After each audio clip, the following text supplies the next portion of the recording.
আমরা কিন্তু সম্ভাবনা নিয়ে আলোচনা করেছিলাম গত ক্লাসে। সম্ভাবনা বলার প্রাথমিক ধারণা দিয়েছিলাম। আজকে আমরা কিছু সংজ্ঞা, গতকালকে কিছু সংজ্ঞা দিয়েছিলাম, আজকে কিছু সংজ্ঞা নিয়ে আলোচনা করব। কিছু শব্দ: পরস্পর বিচ্ছিন্ন ঘটনাবলী। পরস্পর বিচ্ছিন্ন ঘটনাবলী থেকে কোনো পরীক্ষায় যদি একটি ঘটনা ঘটলে অন্যটা অথবা অন্য ঘটনাগুলো না ঘটতে পারে, তবে উক্ত ঘটনাগুলোকে পরস্পর বিচ্ছিন্ন ঘটনা বলে। একটা ঘটলে অন্যটা অবশ্যই কোনো অবস্থাতে ঘটবে না, তোমরা ভালো করে জানো। যে হেড অ্যান্ড টেল যদি থাকে, তা দেখা যাবে কি হেড আসলে তেল আসার সম্ভাবনা মোটেই নাই। অর্থাৎ যেটা ঘটবে সেটা অবশ্যই নিশ্চিত ভাবে বলা যেতে পারে। উদাহরণটা আমি যেটা বলেছিলাম সেটা একটি নিরপেক্ষ মুদ্রা নিক্ষেপ করলে হেড আসা বা তেল আসা দুটি বিচ্ছিন্ন ঘটনা। কেননা হেড আসলে তেল আসতে পারে না, আবার তেল আসলে হেড আসতে পারে না। অর্থাৎ হেড ও তেল একসাথে কখনোই আসতে পারে না। পরীক্ষা তোমরা যদি পরীক্ষা দাও, হয় তোমাদের পাস করা করবে, না হয় তোমাদের ফেল করবে। পাস আর ফেল দুটো শব্দ একাত্রে কখনোই আসতে পারবে না। এরকম এটি বলা হয় কি পরস্পর বিচ্ছিন্ন ঘটনা বলে। অনুকূল ফলাফল, এটা কথার সাথে তোমার সংজ্ঞাটা মিল আছে। কোন পরীক্ষায় একটি ঘটনার সাপেক্ষে ফলাফলকে উক্ত ঘটনার অনুকূল ফলাফল বলা হয়। যেমন একটি ছক্কা নিক্ষেপ করলে বিজয় সংখ্যা হওয়ার অনুকূল ফলাফল তিনটি। যেমন একটা ছক্কের 6টা ফোঁটা আছে, 1 2 3 4 5 6। এর ভিতরে বিজয় সংখ্যা আছে কত? 1 3 5। মোট কয়টা অনুকূল ফলাফল? তিনটা। অর্থাৎ তোমার পক্ষে যে ফলাফলটা হওয়ার সম্ভাবনা আছে সেইটাকে বলা হয় অনুকূল ফলাফল। নমুনা ক্ষেত্র বা নমুনা বিন্দু। নমুনা ক্ষেত্র অর্থাৎ যদি কোনো পরীক্ষা আমরা পরিচালনা করি, পরীক্ষার ফলাফল যেটা পাবো সেই ফলাফল গুলাকে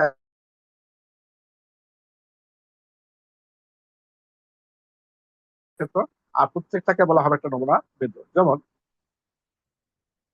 একটা মুদ্রা নিক্ষেপ করলে দুইটি সম্ভাব্য ফলাফল পাওয়া যেতে পারে, একটা হেড এবং একটা টেল।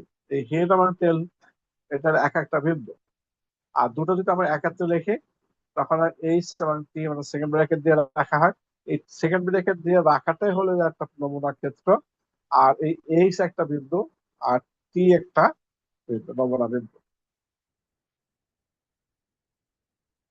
নমুনা ক্ষেত্রে প্রতিটি উপাদানকে ফলাফলে নমুনা বিন্দু বলা হয়। একটি মুদ্রা নিক্ষেপ পরীক্ষার নমুনা ক্ষেত্র হবে এইচ এবং টেল। এখানে এইচ এবং টি প্রত্যেকেই এক একটা নমুনা বিন্দু। আর দুইটা যখন সেকেন্ড ব্র্যাকেট দিয়ে আমি একাত্রে রাখি, আবার সেটাকে বলবো কি নমুনা ক্ষেত্র। পুরোটাকে বলবো নমুনা ক্ষেত্র, এক একটাকে বলবো কি নমুনা বিন্দু। যেমন মনে করো একটা মুদ্রা নিক্ষেপ করলাম, একটা লুডোর ছক্কা নিক্ষেপ করলাম। যেমন 1 থেকে কয়টা ফোঁটা আসতে পারে? 1 2 3, এরকম করতে করতে কত কত আসতে পারে? 6টা ফোঁটা আসতে পারে। এইগুলোকে বলা হয়, পুরোটাকে বলা হবে কি নমুনা ক্ষেত্র। আর 1 2 3 এগুলোকে বলা হবে কি তোমার নমুনা বিন্দু। এই সংজ্ঞাগুলো একটু মুখস্থ করার চেষ্টা করবে, মনে রাখার চেষ্টা করে, দেখো পরীক্ষায় কিন্তু অবশ্যই আসবে। একটা অঙ্ক দেখো, 30টি টিকিট।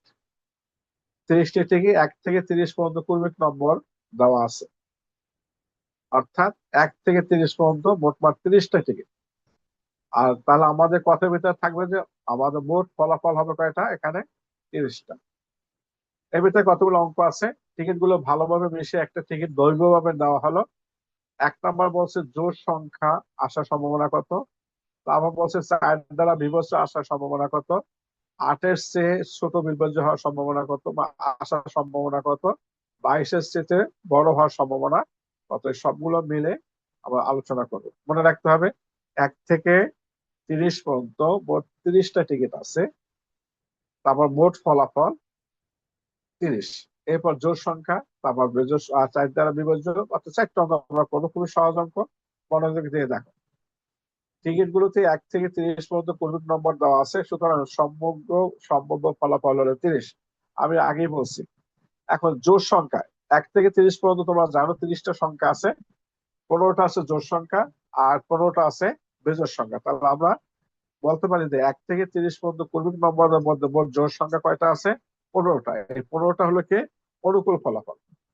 তোমরা জানো এটাকে বলে অনুকূল ফলাফল। তোমরা গত ক্লাসে আমরা বলেছিলাম একটা সূত্র আছে। সূত্রটা কি ছিল তোমার এখানে? অনুকূল ফলাফল ভাগ সমগ্র ফলাফল, অনুকূল ফলাফল 15 আর সমগ্র ফলাফল হলো কত 30। এটাকে যদি ভাগ করে আমরা যেটা পাবো সেটা হবে সম্ভাব্য ফলাফল।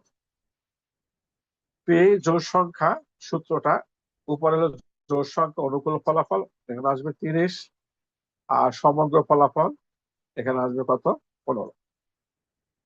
15 আর 30 যদি কাটারি করি 1/2, অর্থাৎ আমরা কি পেলাম এখানে জোড় সংখ্যা আসার সম্ভাবনা 2/1 আশা করি বুঝতে পারছো, কঠিন কিছু না, খুবই সহজ জিনিস। আবার 2 নম্বর প্রশ্ন বলছে 1 থেকে 30 পর্যন্ত ক্রমিক নম্বরের মধ্যে 4 দ্বারা বিভাজ্য সংখ্যা 7টা। কি কি দেখো, 4, 4 গুণে নামতা, 4 গুণিতক 4, 8, 12, 16, 20, 24, 28, এই মোট 7টা সংখ্যা আছে।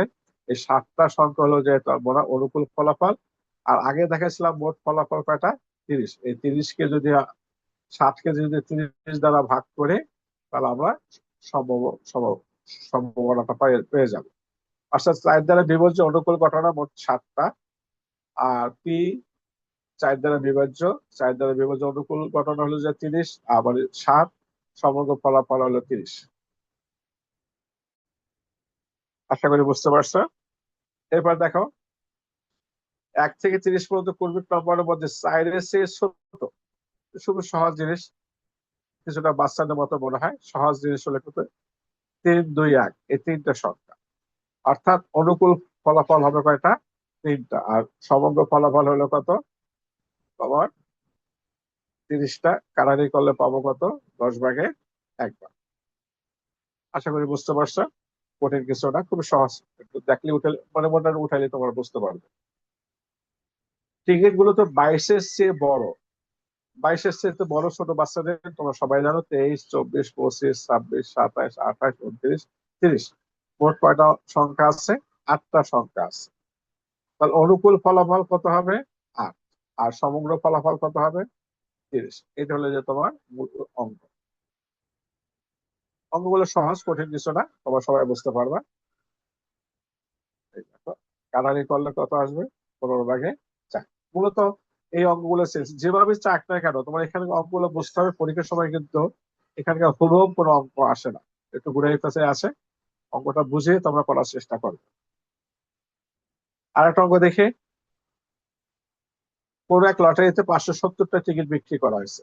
খেয়াল করে দেখো 570টা টিকিট, অর্থাৎ মোট ফলাফল হলো 570।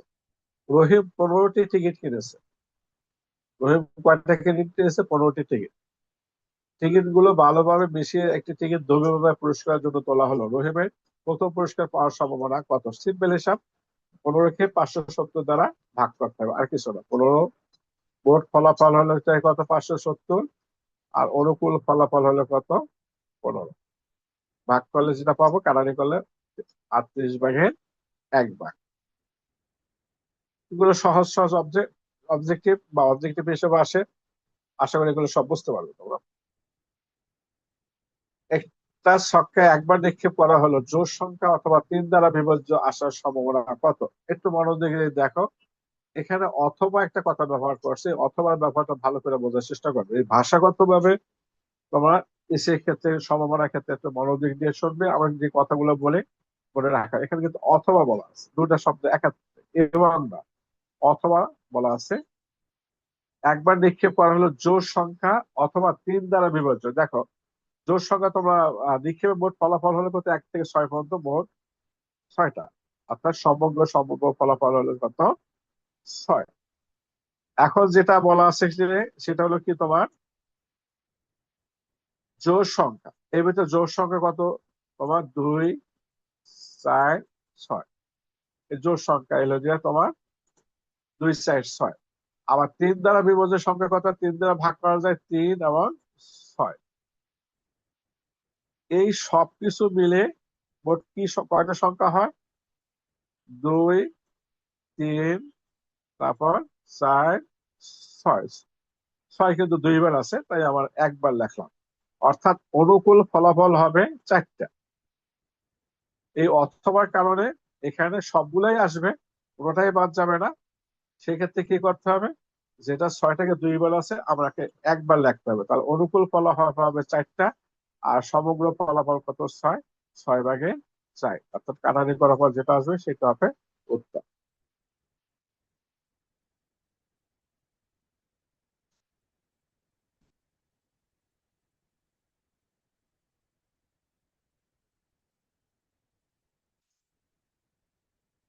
আজকে এই পর্যন্তই থাকবে।